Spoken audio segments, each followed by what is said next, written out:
පොඩි ජොබ් එකක් කරන සාමාන්‍ය රුපියල් 20-30,000ක පඩියක් ගන්න කෙල්ලෙක්ද එහෙමත් නැත්නම් කිසිම ජොබ් එකක් නැතුව ගෙදරට වෙලා ඉන්නවද වෙන්නත් පුළුවන්.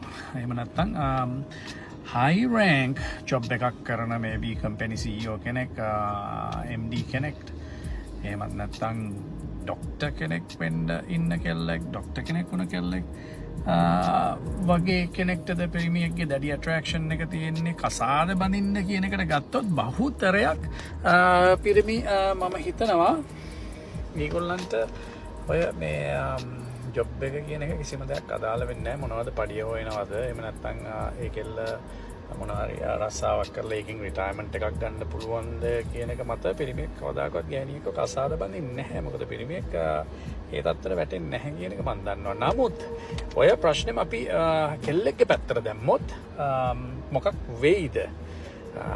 so ඔය ප්‍රශ්නේම කෙල්ලෙක්ගේ පැත්තට දානවයි කියලා කියන්නේ කිසිම දෙයක් කරන්න නැති සාමාන්‍ය පවුලක කුලී වැඩක් කරන් ඉන්න එහෙමත් නැත්නම් පොඩි ජොබ් එකක් කරන කඩේක වැඩ කරන සාමාන්‍ය රුපියල් 15,000ක් 20,000ක් 30,000ක් වන පිරිමියෙක් කසාද බඳින්නද එහෙම නැත්නම් high rank company director කෙනෙක් කසාද බඳින්නද කියලා කෙල්ලෙක්ගෙන් ඇහුවොත් බහුතරයක් කෙල්ලෝ තෝරගන්නේ අර අඩු මට්ටමක අඩු ඉන්කම් මාර්ගයක් ගන්න පිරිමියෙක් නෙවෙයි.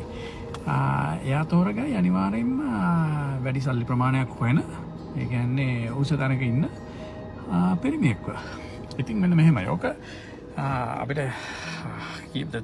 විදි කීපයකින් බලන්න පුළුවන්.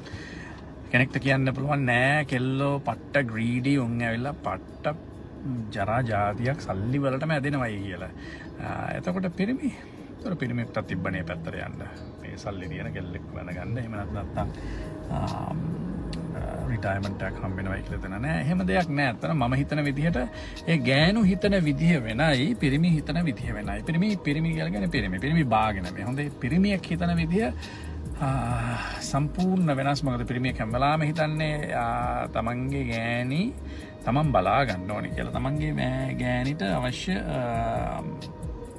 ෆිසිකලි මෙන්ටලි ෆයිනෑන්ෂලි ඒ සපෝට් එක දෙන්න ඕනේ. ඒක ප්‍රොවයිඩර් කෙනෙක් පිරිමියෙක් කියලා කියන්නේ ප්‍රොටෙක්ට් ඇන්ඩ් ප්‍රොවයිඩර් කෙනෙක්. නමුත් ගැහණියෙක් කියන එක මම දකින්නේ හැම වෙලාවෙම ගෙව් කියන එකට වඩා ටේක් කියලා. ඒගොල්ලෝ ඉන්නේ ගන්න. ඉතින් ඒක කරන්න බෑ. ඒක තමයි ලෝක ස්වභාවය හැදලා තියෙන. ඒක පිරිමි අපි තේරුම් ගන්නත් ඕනේ. ගෑනුව වෙනස් කරගන්න බෑ. නමුත් ඒකට මේ ගැහණියෙක්ට අපි බැනලා වැඩකුත් නෑ ඇත්තටම. මොකද ඒ සමාජයේ හැටි ලෝකේ හැටි ලෝක ස්වභාවය. right? ඒක ගෑනු පිරිමින්ගේ ස්වභාවය guys. so it's not greediness. right?